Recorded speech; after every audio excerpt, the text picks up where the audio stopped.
No one has ever isolated a virus. This is admitted by modern science, who claim it's impossible. So instead, they mix it with a soup of other genetic materials, run it through a computer, and create what is known as a consensus genome.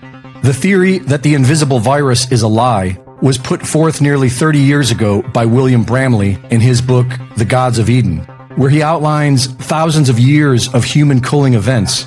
He points out how during the Black Death, sightings of humans dressed in black and wielding what were described as scythes were seen before an outbreak of the plague.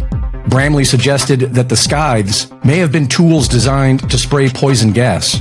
Denis Rancourt suggests that there has never been a virulent pathogen, including the bubonic plague, and that these historic mass death events are done deliberately by oppressive systems to maintain population control. If you want to routinely cull the population, then an invisible virus that you cannot see or prove would be the perfect lie. In the 1930s, engineer Royal Rife created microscopes capable of magnifying material over 17,000 times. Modern microscopes can only provide a magnification of about 2,400. We've been denied the magnification required to actually see if a virus exists. This idea first gained a foothold during the HIV/AIDS scare, when people such as Peter Duesberg, Carrie Mullis, and Celia Farber were exposing the lies of Anthony Fauci. And it gained serious traction during the COVID era with the work of Andrew Kaufman, Tom Cowan, Denis Rancourt, and Dr. Lee Merritt.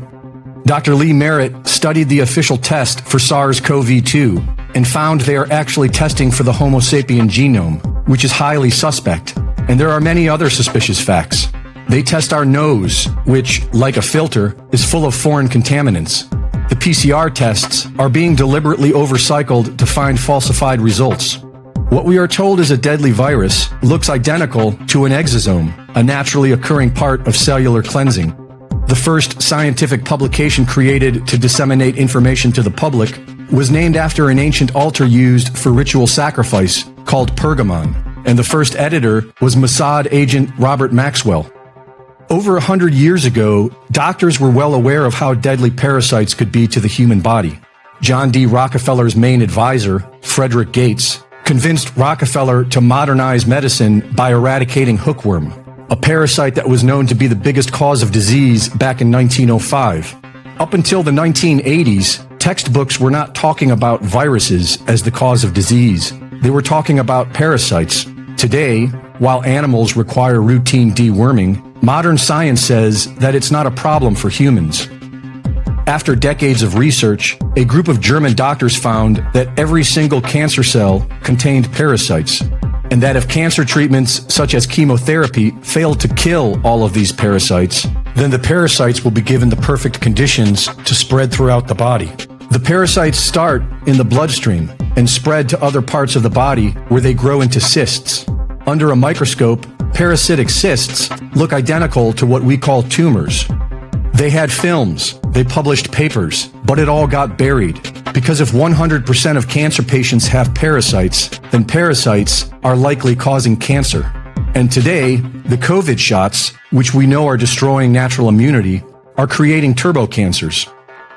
Having a lapdog under the age of 5 increases the chances of getting multiple sclerosis, which cannot be explained by MS being an autoimmune disease, but can be explained by brain parasites.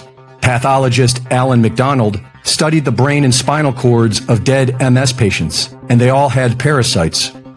We all have parasites, brain parasites being the most dangerous, and the parasite Toxoplasma gondii has a significant ability to infect the human brain, and it is found in insects, which is probably why they want us to eat bugs. The good news is that there is a remedy to these parasites. A healthy immune system can take care of most of them, which requires good nutrition, regular exercise, peace of mind, and love. And routine parasite cleanses can take care of the rest. Reporting for InfoWars, this is Greg Reese.